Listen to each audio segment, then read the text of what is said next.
Whoa, that's the best lick ever. I wonder if anybody else would like this as much as I do. Hey, Andy, I've got this great lick. Check it out. What do you think? I've heard that a million times. Okay then. Hey, Jake, I've got this great lick. Check it out. What do you think? Isn't it great? I think you're doing it wrong. Why don't you try it down a couple of octaves? Oh. Okay, I guess. See you on Spotify. Well, maybe this isn't the best thing ever. I guess nobody likes this but me. Hey, was that you playing just now? Yeah, sorry. I'll stop. I'm just gonna give it all up anyway. No, please keep going. That sounded great. I've had a terrible day. Really? Okay, I guess. Wow, that was the best lick ever. Live from Animated Studio 6A in the transparency capital of the world, it's the Damn Tonight Show, featuring tonight's guests, Justin Douglas, Chiquita Be, and Jamie Howard. Now here's your host, who thinks this is gonna work, Collin MacDonald. Welcome back to the Damn Tonight Show. Let's just jump right into some headlines. Jerron Marshall released an EP called The Gold Tape Volume 1, and he is one of the first guests on this show before it was animated. And then he got nominated for a Grammy. Coincidence? Yeah, 100%. Austin Uncharted released their newest video with Trouble in the Streets, recorded at King Electric, and this thing sounds phenomenal. Body Rock turns 10 years old, and Kidada, Chaka, and DJ Chorizo Funk continue to shine as role models for our creative communities. Congratulations to y'all, that's a really big deal. The Breaks has become the #1 rap show in Austin, and I have to say I'm extremely thankful they finally went to podcast form so I can listen.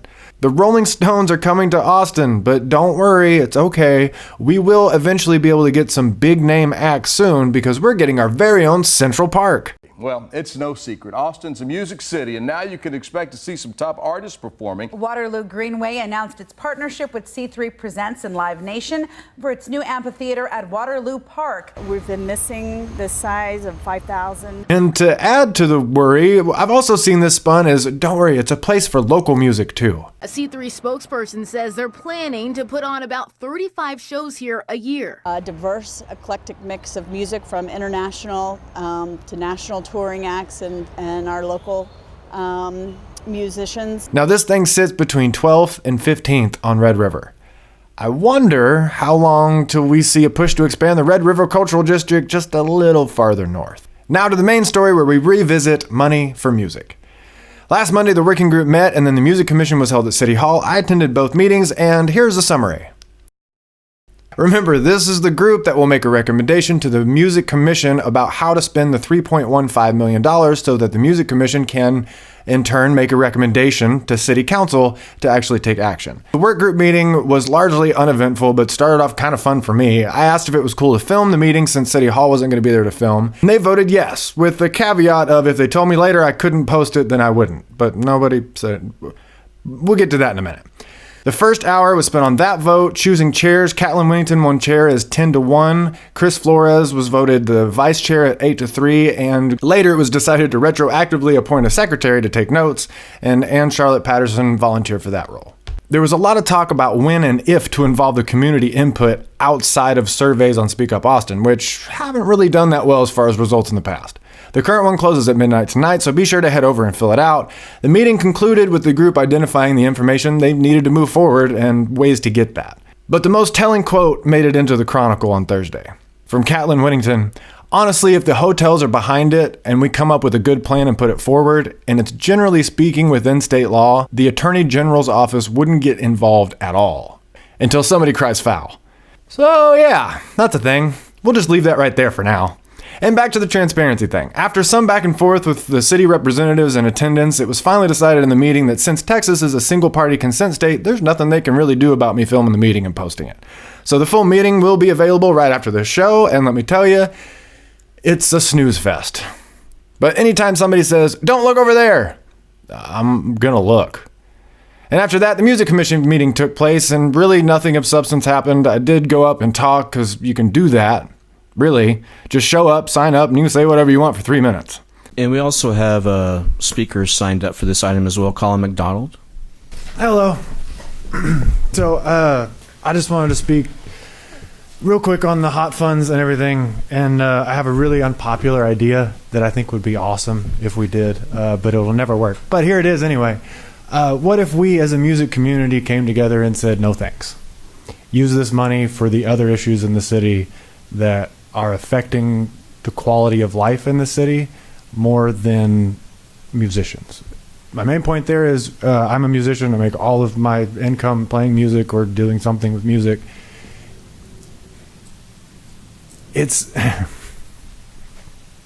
we choose this life to be musicians. Somebody that's struggling in the city because of circumstances that they don't choose, I think should take priority over musicians. Also, if we did that, it would be the greatest marketing campaign for Austin musicians ever. Because what musician have you ever met that gave up money? The answer is none. Lots. Right, but this much, this much, and that's and I'd love to see examples and let's get into it. But like, how cool it would be as a community if we came together and said, "No, we got this. We're going to figure this out through defining venues," which I think is the smartest idea ever, because a shop bar is not a venue. It's not a music venue. And to the point of everybody, a lot of people saying venues are the enemy. Being a musician, we choose this life knowing there's virtually no money in this. I venture to say, and I know a few venue owners, if you start a venue with the focus being on live music, you're probably not starting it to become a millionaire. These people are struggling like we are. They're trying to do really cool stuff like the Rainy Street. There's a lot of great actors, and most of the venues we would all consider as music venues are doing all right. Sure, they could use a little punch in the right direction every once in a while, but we throw shot bars and nightclubs into the music venues, and that's where we start to get really confused and where we start to draw lines, which we're all on the same team. We're all doing this because we love this so much we can't do anything else. So wouldn't it be cool if we gave all the money back? I know that's not going to happen, so here's an actual plan for what to do with $3.15 million. It could be a statewide or just in Austin, whatever, but a marketing campaign that educates the public about the music community. And what I think back to is Sarah McLachlan's pet commercials that pull on your heartstrings. Combine that with the old "Don't Mess with Texas" ads, and like the crying Indian at the end of the ad. Like, let's teach these people that what we're doing is super hard. It's integral to life as we know it, art in general, but we're not asking for a handout. We could actually make a marketing campaign that educated the public. The musicians do need to be educated about their business and things like that. I don't think it's the city's job to do that. I think it's the musicians' job to do that themselves because they're a business. The public, on the other hand, needs to be educated, and especially on sensitive issues like this, I think that falls in with what the city can actually do. So $3 million on an ad campaign over a year is actually not that much for an ad campaign, but I think it would do wonders and more than just $400 in a musician's pocket. That's all. Thank you. Now, the full video of the Music Commission meeting is available in the links down below. You should check it out. There's some good stuff in there, although it is kind of hard to get through. We'll be right back with Justin Douglas after this. Hello and welcome back to the Damn Tonight Show. I'm here with Justin Douglas from King Electric Recording. And Justin, you just got an article published in Tape Op called Working Happy. And just tell me all about that, because that's just amazing. Initially, it had a subtitle to it that got cut for Tape Op, which I think wound up being a good thing. The initial title was Working Happy, and in parentheses, or How I Learned to Stop Chasing Popularity and Mostly Love My Job. Oh, wow. Which I think sums up the article pretty well. Yeah, that pretty much nails it. It really does, right? Like, and everyone loves a good Exactly. And like one of the things I love most about the article is you talk about mental health, but you talk about mental health in a way that we often don't. Yeah. The role that exercise plays in mental health. So, and you started this basketball game with other awesome musicians. Tell me how that started. I hate running. Like, I really hate running. I hate it so goddamn much. Yeah, me too. I've been 6'5" since I was in like 10th grade. Right. So my back and knees hate it. In my mind, I think like a lot of people who do art, my mind, as soon as I start to like, okay, I'm gonna go for a jog, like 2 minutes in, my mind's like, what the f*** are you doing? Yeah, This exactly. is stupid. What, are you gonna look at another tree? Go you got back work home. to do. You got this. You need to. You didn't respond to that email from 2 days. Like, and like it just goes and goes. And it's like, this hurts. This sucks. And so like, basketball started just because like I'm a baseball guy. Right, me too. I never really watched basketball, but it started because I needed something that I could do where I could get some cardio and kind of get moving physically. Yeah. And it's something that I can get better at. And there you it's go. a mental game. And yeah, so it's not because I like it. Yeah, but you found a way to do the thing you need to do, which was exercise and do it in a palatable way for you. So I commend you for that. But that actually brings up a good point. Wherever you're at and whatever you're doing, you're gonna have to do stuff at some point that you're not super psyched about. Yeah, that's an understatement. But you shouldn't do stuff. If you need the money, you need the money. Right. But yeah. you shouldn't take on stuff that that's gonna make you hate what you're doing in that moment. That's right. And that's how we get jaded musicians. That's exactly how we get jaded musicians, because they get it. The best paying gigs are the worst fucking music. Amen. I've been on salary for like, you can't even tell you, like stuff. I stopped doing like country music in Texas because like I play pedal steel and dobro and mandolin and shit. Like I can gig all I want. I stopped doing it because like I sing backup vocals and like, oh no, I just couldn't sing those fucking words night after. Like I'm like, fuck, I can't sing this. This is so bad. It's a lot of money, but not worth it. No, it's not. And like I say I don't do that for the same reason I'm not a lawyer or a plumber, because I don't want to do those jobs. I just don't want to do it. We got one shot at this. Like, this is it. Amen. You know? And that's another part I want to talk to you about from the article is just the line of, don't forget, we get paid to sit in a room and listen to music. You know, you're not coal mining. You're not, it's in some third world country. You get to play music in Austin, and like, stop complaining. Yeah, there's only so much of that you can do because it's dangerous to compare, especially if you have like, especially like with mental health stuff. Because I would get into the cycle of like, just with depression of like, what do I have so bad? Like, I get to, even in hard times, I get to, go to a studio and make music all day. And, like, I get to, go home to a house with a roof and there's not a machete-wielding ethnic minority coming to my door. Like, this is people's f***ing reality. Yeah, Why am I complaining? You can't, that logic doesn't, you can't do that because it's no different than comparing yourself to whoever's doing better than you who sucks way more than you suck. Oh. And it belittles your own issues and problems. God, that's a great point. Your internal stuff is just as big as someone else's internal stuff, even though they've had more recognizable trauma, for example. Right. But there is a difference between complaining about a bar stiffing you because you didn't use a contract to, I'm sad, this is hard, and my soul is crushed. That's exactly right. Yeah. That's a really good way of putting it. Man, thank you, Justin, for being here. I swear every time I talk to you, I learn something. Thank you so much for being on the show, being a cartoon. You're very welcome. I've always wanted to be a cartoon. We'll be right back after this. Remember, do more, better, faster. Or keep learning, improving, and having pride in your work, Collin. Yeah, or that. Maybe both? Hello and welcome back to the Damn Tonight Show. I am here with Chiquita Be, and Chiquita, just start off with the people that aren't familiar with you. What's your story and what do you do? I'm Chiquita Be. I'm a hip-hop artist from right here in Austin, Texas. I've been recording and performing since 2011, so I've been doing this for a while. I also do a lot of other things like putting together hip-hop events. I do a lot of charity events, And I've been putting together like my own ciphers and things of that sort. So, you know, just kind of all over the place. That's right. And one thing I love about you is you're throwing events. And I've always said, like, when you throw the party, you have the power. Right.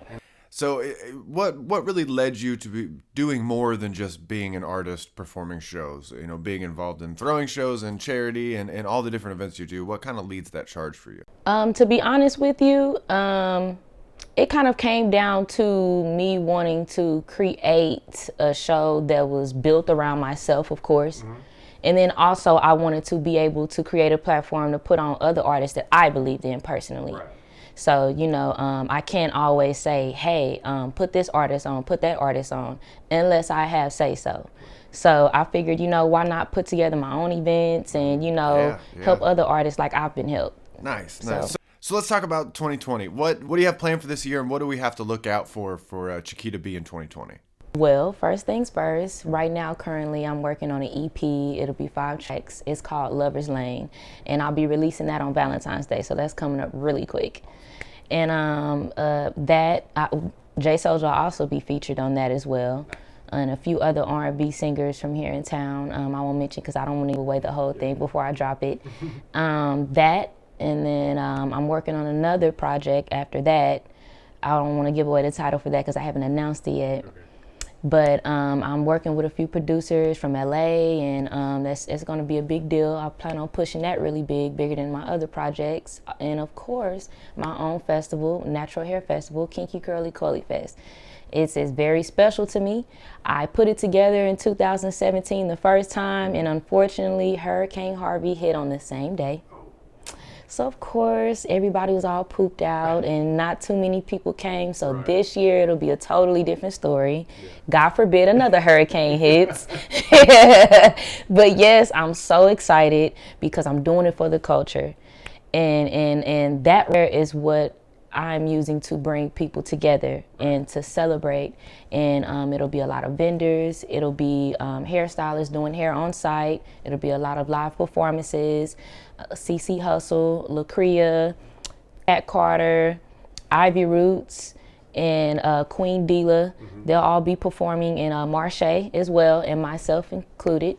So I'm looking forward to the lineup and just the whole event together. I'm ready to get it over with because it's so stressful, but I'm just so ready to see the turnout. So, tickets available? Yes, the tickets are available on seetickets.com. That's SEEC tickets. And also I have physical tickets as well. And all the artists that I just named, they have tickets as well. So. Awesome. So be sure to check out the links to that down below and get your tickets. Chiquita Be, thank you so much. Thank you. This has been great talking to you. We'll have you back on the show soon. We'll be right back after this message. Welcome back to Daily Awesome Music. I'm here with Jamie Howard, the founder of Treehouse Sessions. So, Jamie, just tell everybody, maybe the people that don't know anything about you, kind of give them your story. Yeah, my name is Jamie Howard. I'm originally from London. I got to Austin because of my wife. Oh, nice. Yeah, so we met in Scotland. We met at the Fringe Festival. I was doing a play. And she was working as an intern for an improv group, which she was handing out flyers on the street, essentially. It was glamorized. And yeah, I was in a play and I saw her on the street and I was like, that girl's hot. She should come to my show. So I gave her a flyer for the show that I was on. And she had a flyer and I was like, hey, show me yours. I'll show you mine. Yeah, we kind of hung out for that month. We moved to LA because it seemed like a cool idea. We're like, let's move to LA, and LA is shit. And we'd been to Austin a few times, and really liked it here. And we were walking around downtown once, and I remember saying, I could live in Austin, you know. My wife said, I could live in Austin as well. And we went back to LA, and we were in Glendale, and no one wants to live in Glendale. Even the people in Glendale are like, why am I in Glendale? And we're like, we need to move to Austin. So we packed up 2 cars, and we found ourselves here. And that was 2 years ago. Man, that's awesome. And just 2 short years, tell me about how the Treehouse Sessions came about and how it's grown. Yeah. So back in London, I used to work within music. I ran music events, and then I was an A&R for a while. Just always kind of worked within music and events, and have always I've always loved music. But like legit, I've always loved music, and I knew. So when I came to Austin, Austin is billed as kind of the live music capital of the world, and there's a lot of live music that happens, but there's no kind of what happens after that. So if you go to a bar and you see this musician that you really like, and you're like, oh, hey, I really like that person. Then you go home and you kind of like go on YouTube or whatever. There wasn't really any video content supporting the amount of musicians that are in bars. And I was like, well, there's definitely like a gap in the market for that. Or maybe the videos that people did have were just shot fairly poorly. It was cell phone footage, and it just wasn't doing the musicians any justice. So the original idea was to take Austin music acts and film them against cool Austin backdrops. So go with the Capitol building in the background, or go and film someone on the Greenbelt or wherever it may be, or in the bars that they perform at 6th Street and stuff. And then when we moved into our house, there was the beginning part of the Treehouse in the back. And I was like, you know what? Why don't we put musicians in a treehouse? Therefore, we don't have to get planning permits. We don't really and truly, like, just financially, it made sense to get people to come to a house. And because I'm lazy and I don't like leaving my house, it made sense for people to come here. And then so I reached out to a few music acts that I knew here to say, hey, I kind of have this idea of putting you in a treehouse and recording you. Think NPR Tiny Desk, but outside in nature. That was the kind of like the elevator pitch. So we filmed Nick Swift and Sheridan Reed were our first two musicians, just for like proof of concept, to make sure that this could have legs and it wasn't just some weird hippie shit. Because it sounds like some weird hippie shit. Like, hey, we're going to put musicians in a tree and film them, and it's all going to be really nice. And like, it's just going to be you and your guitar. And you're like, this doesn't work. And we put it out, and people were like, whoa, this is really nice. Like, oh, how can I? As soon as other musicians were like, how can I also do this? I was like, cool, we're on to something. And over the year and a half that we've done it, we've kind of, just kind of escalate, I can't wait to see what happens next. Thank you so much for coming on the show. Be sure to check out Treehouse Sessions and check out Jamie Howard. We'll be right back after these messages. All right, that's it for the Damn Tonight Show. Thank you so much for watching. I'll see you tomorrow at 9 a.m.